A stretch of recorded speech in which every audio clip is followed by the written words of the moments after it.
So, today I'd like to make a brief tutorial talking about the infamously difficult, the fiendishly difficult Chromatic Etude by Frédéric Chopin, Opus 10 number 2, which goes, of course.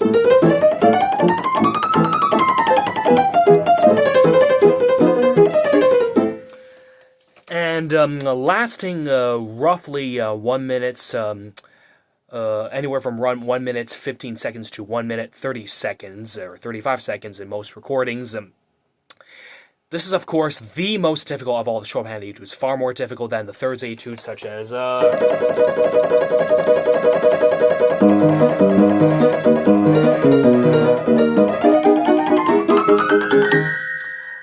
the Waterfall Etude, Opus 10 number 1.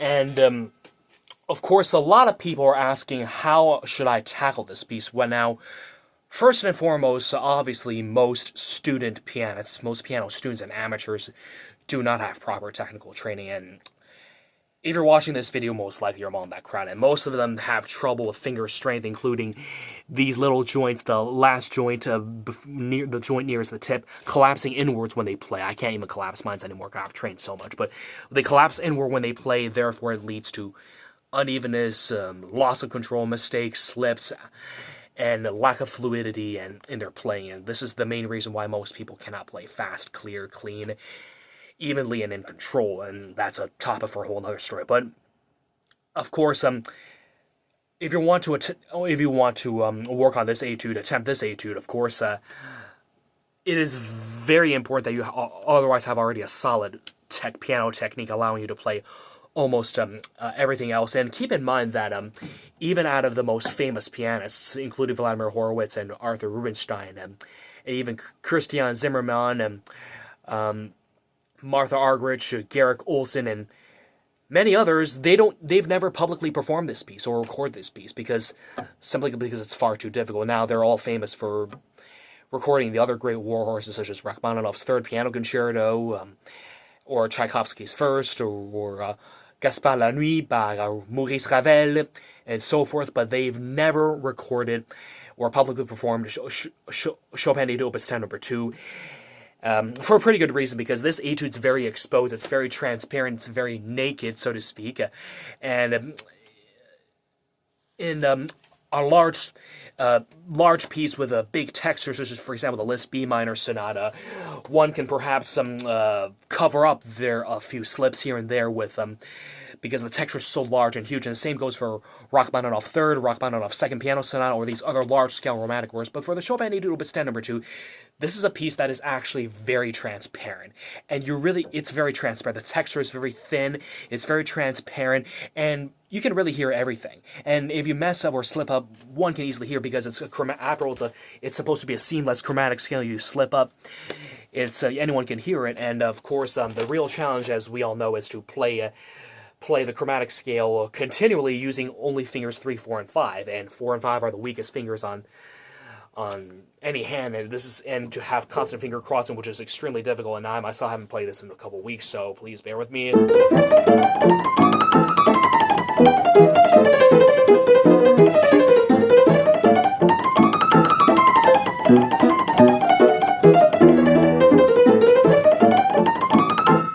And so how is it that one can get this to a faster tempo? And of course, as I mentioned at the beginning, most students and amateurs have weak fingers. That's also an issue. If your finger joints are collapsing inward, that's already a problem that you've got to address with other pieces or exercises, such as hand-and exercises, scales, arpeggios, and so forth. That's a topic for another day.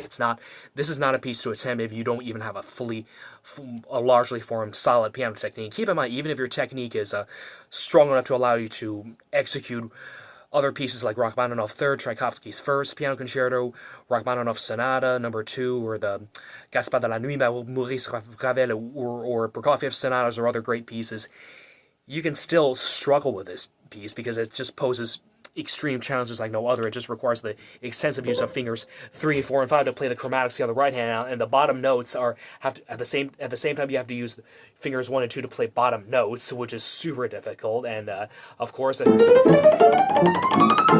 and so now you may be asking me for some tips regarding how to better execute this piece. So how do I overcome the difficulties? Now, of course, you need very strong fingers, but the second part is that here's one way that one important tip when you're playing this piece. When you're playing this piece, it is very important that you release the bottom notes in the right hand, fingers 1 and 2, very fast. Because when you're playing the chromatic scale using fingers 3, 4, and 5, at the same time your bottom finger, the bottom notes, your fingers 1 and 2 are playing thirds and perfect fourths, such as this. And you go, and then you don't.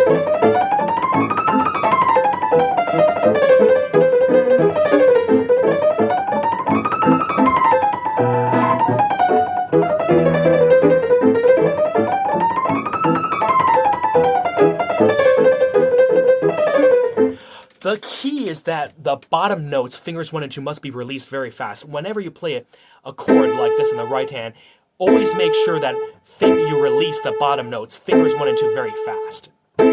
Like this. When you go practice slow, you go like this.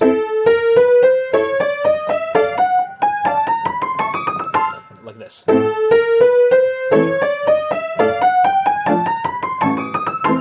So whenever you play the chord, play an entire chord like so, the triad, the bottom notes must be released immediately, and must be released not only immediately, but watch what I do with my thumb. The minute immediately after I play this chord, not only do I release fingers 1 and 2 immediately, but my hand closes up like so. Close up so, like so, very fast. It has to be done in a very fast motion. This is the number one tip that I found drastically increases speed, agility, and ease of playing this etude. Drastically increases your speed. If you want to get your etude faster, you want to get it to like 144 to the quarter, like the tempo marking says, allegro. The number one tip that I have to give you is that on top of developing strong fingers, that you must release the bottom notes very quickly, and on top of that, you must close your hand very fast, like this, like this.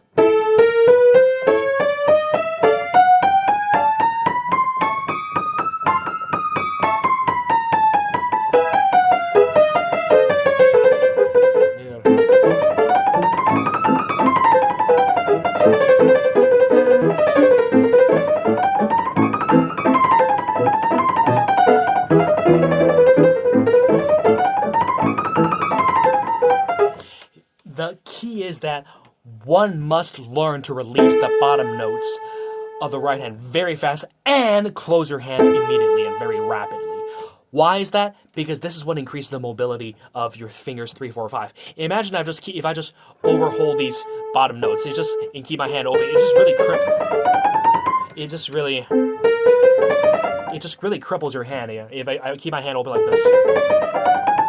If I just keep my hand open, it just cripples my hand. It just decreases the mobility of fingers 3, 4, 5. Once you close, but by contrast, once you close the hand immediately, once you release the bottom two notes of the right hand and close the hand immediately, you have this.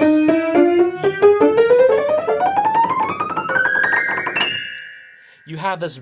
This drastically increases the mobility of the fingers 3, 4, 5 and allows them to move much faster with much more independence and much more clarity.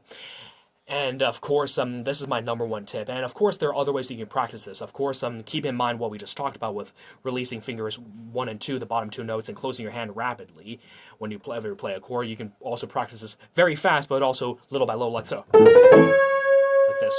Watch how I close my hand very fast.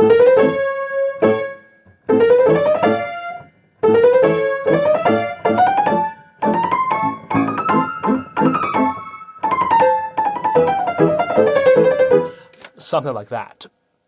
And so that's about the best tips I can give on Chopin Etude Opus 10 number 2. And now, these are the tips that I myself have used to drastically increase the speed of this etude.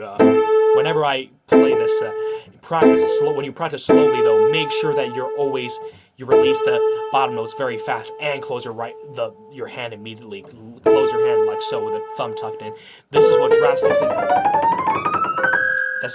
drastically increases speed and agility of these upper fingers, these weaker fingers. And so I also want to remind you to be patient, because this piece is just unusually difficult.